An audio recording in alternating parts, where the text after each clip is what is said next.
Kwa mgajong kateri ukambani, gwenge mapod ni chiene weche dongruok e Kaunti ma Kitui, Oyudo Omenda maromo $1,500,000 34 mabiro tigo e ting'o malo chenro mag thieth, somo kod gedo mag apeyni, Omenda mag 223 nyaka 224.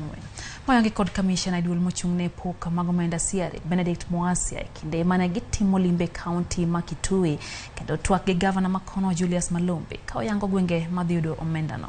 Gavana Malombe no yiene gwenge ma CRA oyiero nasir e weche dongruok e Kaunti ma Kitui gin gwenge mosedong chien e weche go mag dongruok.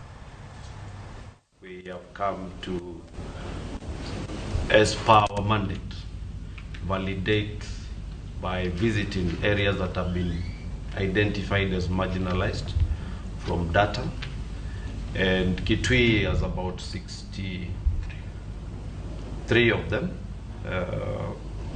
that are benefiting from the just appropriated 13 billion from the equalization fund.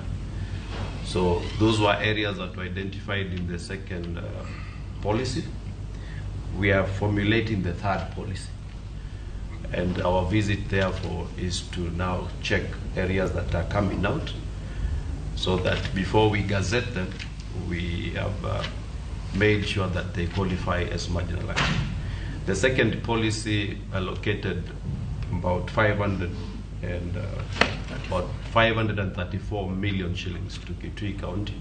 The 534 million which has been set aside for Kitui County will be identified by the team headed by the county commissioner, but with the participation or involvement of the county executive committee member responsible for finance and other officials within the county government.